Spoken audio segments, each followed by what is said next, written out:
दोस्तों, क्या आपको भी किसी काम में सफलता नहीं मिल रही? आपका बिजनेस नहीं चल रहा? अगर आप नौकरी कर रहे हैं तो वहाँ आपकी पहचान नहीं बन पा रही, आप पाई पाई के मोहताज हो रहे हैं, घर में कलेश रहता है, कर्ज के बोझ के नीचे दबते चले जा रहे हैं। अगर यह सब घटनाएं आपके जीवन में हो रही है तो आपको अपनी कुंडली का विश्लेषण करवाना अति आवश्यक हो जाता है। वहाँ आपको देखना पड़ेगा कहीं आप किसी ऋण से पीड़ित तो नहीं है, कहीं यह मातर ऋण तो नहीं है। तो दोस्तों, मातर ऋण का मतलब होता है माता का ऋण। माता को कुंडली में चंद्रमा से देखा जाता है। जब भी चंद्रमा के चौथे घर में केतु विराजमान हो जाते हैं तो मातर ऋण का योग बनाते हैं और बहुत सारे अशुभ फल घटित होते हैं। मातर ऋण का कारण क्या है? आप आपके खानदान में आपके पूर्वजों ने किसी माँ को उपेक्षित किया होगा, उसके साथ अत्याचार किया होगा, उसके साथ बुरा व्यवहार किया होगा, या फिर बच्चे के जन्म के बाद माँ को उसके बच्चे से दूर रखा गया होगा, तो पूरे खानदान पर माता ऋण का दोष चढ़ जाता है। आजकल के समय में बहुत सारे लोग अपनी माता का अपमान करते हैं, उनको दर दर की ठोकरें खाने के लिए छोड़ देते हैं, उनको वृद्धाश्रम भेज देते हैं, या फिर माता की बीमारी के समय उनकी देखभाल नहीं की जाती, वह घर के कोने में पड़ी रहती है। उनको यह भी नहीं पता कि उनके ऊपर कितना बड़ा पाप चढ़ जाता है, जिसका फल उनको इस जन्म में तो क्या अगले जन्मों जन्मों तक भुगतना पड़ता है।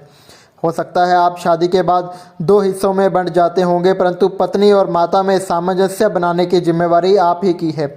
जरूरी नहीं कि एक जने को सही ठहराने के लिए आपको दूसरे को गलत ही ठहराना पड़े, बशर्ते कि आपके मन में माता के लिए सच्चा प्रेम और आदर सत्कार हो।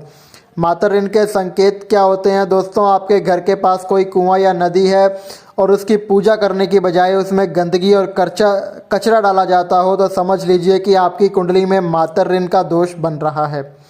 तो इसके लिए उपाय क्या करने चाहिए दोस्तों? आपको माता ऋण का दोष खानदान की बहुत सारी कुंडलियों में उजागर हो रहा होता है, क्योंकि कई बार हमारे मित्र, बंधु, रिश्तेदार और हम सभी एक ही तरह की मुश्किलों का सामना कर रहे होते हैं। तो इसका उपाय भी आप सबको मिलकर ही करना होता है। उपाय के तौर पर आप अपने खून के रिश्तेदारों से बराबर मात्रा में पैसा इकट्ठा करें। जो रिश्तेदार पैसे ना दे सकें उसके हिस्से का 10 गुना आप अपनी जेब से डालें। फिर यह सारे पैसे इकट्ठे करके इनसे आप चांदी खरीदें और सोमवार के दिन इस चांदी को जल प्रवाह करें।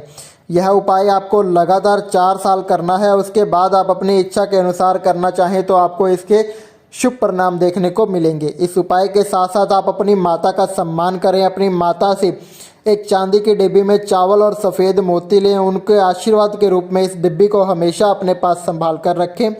आप देखेंगे कि यह उपाय करने के बाद एक एक करके आपके मुश्किलों से छुटकारा मिलना शुरू हो जाता है।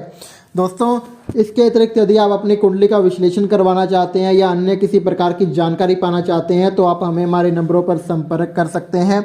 आपको हमारे नंबर डिस्क्रिप्शन बॉक्स में मिल जाएंगे। जय श्री राम दोस्तों।